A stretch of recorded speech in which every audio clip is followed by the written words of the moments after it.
Hi, it's Thomas Cook from Toronto's real estate team at RE/MAX Hallmark, and here is our December 2012 Toronto Real Estate Market Report.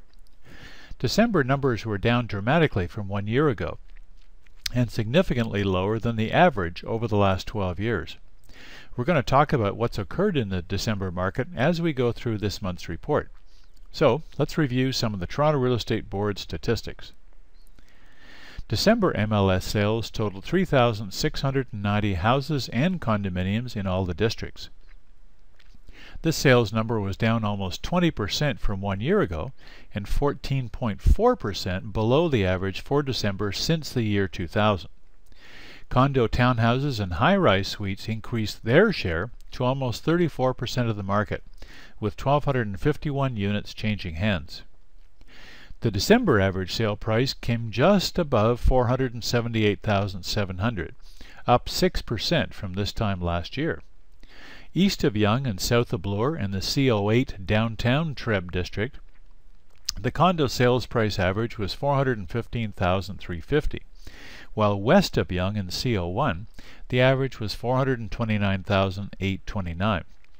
And I'll give you some more condo market details in just a few minutes.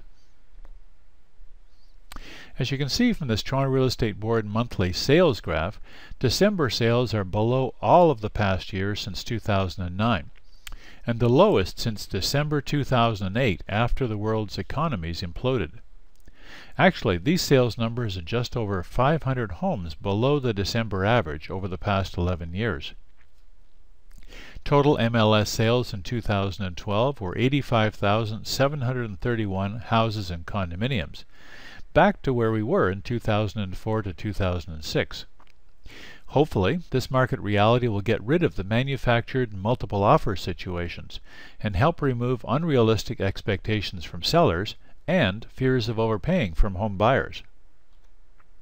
The total listing inventory was down 27.7% from November, but up 3% from last year at this time. There are two measures for tracking the Toronto Real Estate Board's listing inventory. One is new listings, as shown here. While they were about 500 homes below last year, new listings were very close to what's typical for the season. However, the total listings number was down 8.7% compared to the 2000 to 2011 average. Sellers who are typically listed during December and early January are usually quite motivated to make a move, while many buyers are taking time off during the holiday season. The year-end average was $495,031, mainly due to the high average sale prices back in the late spring. This number turned out to be 6.9% above the 2011 year-end average.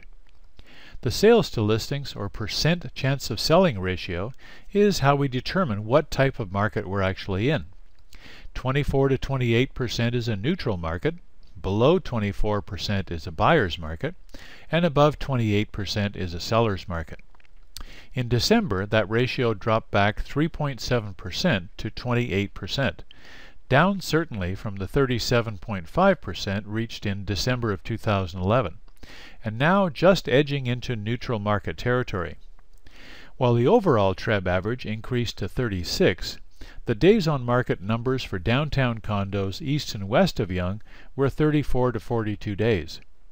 Detached Toronto homes were selling slower than in November at 30 days on average, and more affordable semis took 25 days. But here's the interesting numbers that should rebut all the naysayers in the media. The average appreciation the Toronto Real Estate Board has seen over the last 17 years has been a modest 5.6%. If you take just the last 5 years into consideration, that average is still a modest 6.2%. The media seems to be full of negative articles and reports lately, but the above numbers prove that overall, we've not seen excessive price increases like parts of the US and Europe have encountered. Also, the common denominator for past market crashes in Toronto has been high 6 to 7% plus inflation rates and high interest rates above 14%. Both of these were prevalent in 1981 and 1991, the years where we've had significant price declines. Now that we have inflation in the 1 to 2% range and interest rates about the same, None of these signify a market crash. I'm not saying a decline in downtown condo prices is not possible. It's actually happening due to overbuilding and out-of-country investors becoming an extremely high percentage of the buyers. As you can see from the graph, December's average home price dropped by about $6,000 from November, but is up a healthy 6% from 1 year ago. The average has followed the typical annual trend of peaking in the spring and fall markets, with declines in the summer markets and around the December-January timeframe. The forced removal of many first-time buyers has caused the downtown Toronto condo market to slow, with sales numbers both east and west of Yonge down from November. The year-end numbers showed a basically flat market in both downtown districts. In CO1 west of Yonge, the average sale price was up just 2.4% from 2011, while east of Yonge in the CO8 district, the average rose by just 1.3% annually.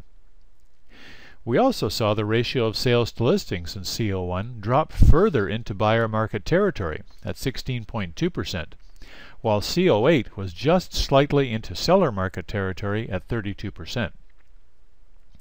2012 condo sales were down almost 22% in CO1 and 10% in CO8 from 2011, despite increased inventories from new condos being registered during the year. So, what's your next best step to find out if this may be the right time for you to step into the market? The best first step is to go with us on our exclusive Market Experience Tour of condo or house neighborhoods. What it's not intended to do is find you your dream home. What it is intended to do is to give you a clearer idea of what's available in the market in your favorite parts of the city without feeling any pressure to buy. Once you've had your tour, you'll be better able to make a smart decision as to whether now is the right time for you to make the big step to home ownership. You can sign up for your condo tour at dailydowntowncondotours.com and a tour of houses at dailytorontohometours.com. That's dailydowntowncondotours.com and dailytorontohometours.com. So, all the best, and check back here in early February for our January Toronto Real Estate Market Report.